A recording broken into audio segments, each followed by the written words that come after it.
What did we tell you about this kid, Elly De La Cruz? What did we tell you? We told him. By the way, he was top prospect in baseball. We're acting like we personally went. Discovered him. Right? We personally went to the Dominican to found him. We found him. We discovered him. But as soon as I started watching him play baseball, I'm like, who is this? You could see his switch hitting. You hitting. could see his minor league stats. I mean, I picked him up a month before he got called up in fantasy just to stash him because you just had a feeling. It looks like he was created by artificial intelligence. Yes. He hits from both sides of the plate. If you were to create yourself on MLB The Show, this is who you would make. Correct. 99 speed, 99 power, 6'5". All of it. Switch hitter. Big arm, switch hitter. And also the heart of a kid playing baseball for the first time in Little League. And I love it. Yeah. Because he is just screw it. I'm doing it. I'm stealing this base. I'm doing it. Yeah. And I'm doing it well. I'm doing it. Shout out LL. Stewart really is who I was shouting out in a way, but I get it. It was Stewart doing LL back in the day. Represent but, Queens. So the kid comes up and he just damn near hits one out of the Great American Ballpark in his second game, right? Mm-hmm. And he had us at hello. 2 weeks later, he hits for a cycle. And he triples for the cycle, right? Runs from first to third in 10.8 seconds, like what the freeze running in Atlanta, right? Freeze, Without the gimp outfit, and then what he did this weekend is truly unbelievable. The guy in a 5-5 game comes up with a 2-out base hit to give his team the lead, 6-5. And then he steals second base. 2 outs.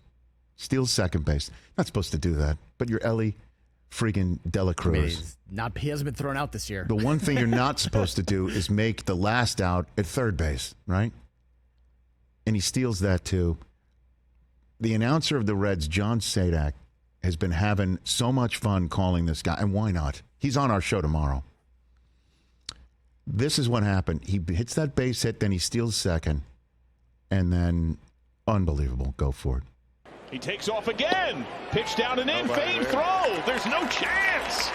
2 steals. De La Cruz had already looked a couple of times at Brian Anderson, knowing that if he got a jump, he's going home. The throw. He's still home. The most thrilling man in baseball stole second, third, and home. He steals for the cycle. It was he hits for the cycle, then he steals for the cycle. And again, it's in 2 pitches. So he takes off for second, and then the Brewers don't even cover third, and he's like, screw it, I'm going to steal third. And that wasn't edited. So he's thinking as soon as he's on third, and this is what I mean, the heart of a child, he's like, I'm taking home. Well, the pitcher was just kind of mad at himself because he gave up a winning hit, and then he got whatever it stolen is, he just has the sense of, I don't care what the rules are, what I'm supposed to do. I'm just playing ball like it's my first game out here, and I'm having fun. And he steals home. And it's an old gen stat. Yeah. For those who are longtime fans of this show, we used to do this all the time. Elly De La Cruz is bringing back the old gen stat here on the Rich Eisen Show. Hit it. Go for it. Old gen stats. You know, this is amazing. It was the Reds' first straight steal of home since Brandon Phillips in 2009, but that's not old gen. Elly De La Cruz became the first Reds player to steal second, third, and home in the same inning since Greasy Neal did it in 1919. Greasy Neal. And that is your old gen stat here on the Rich Eisen Show. Old gen stats.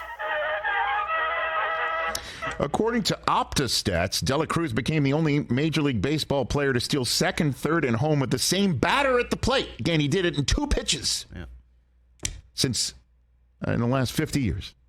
I can't even go further back. Rod Carew was the last one, right?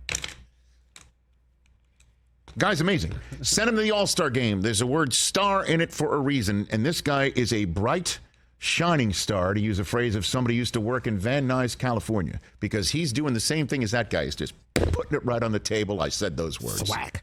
Got a Boogie Nights reference? It is indeed. Wow. He is a bright, shining star. And Elly de la Cruz should be in Seattle. Baseball's got another day to figure that out.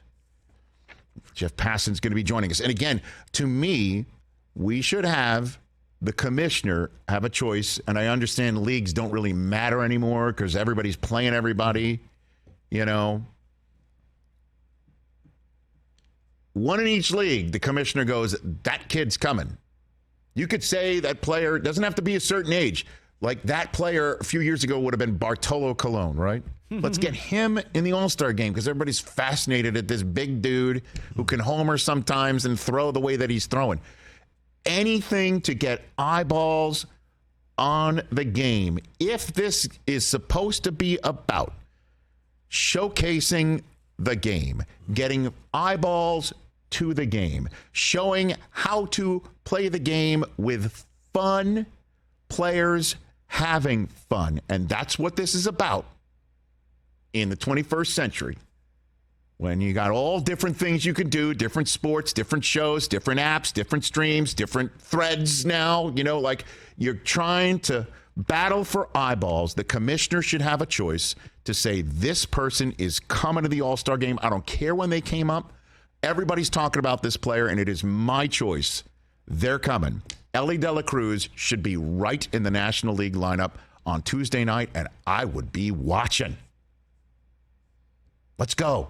Damn precedents and the torpedoes. Catch the Rich Eisen Show every single day on the Roku channel, 12 to 3 Eastern, for free.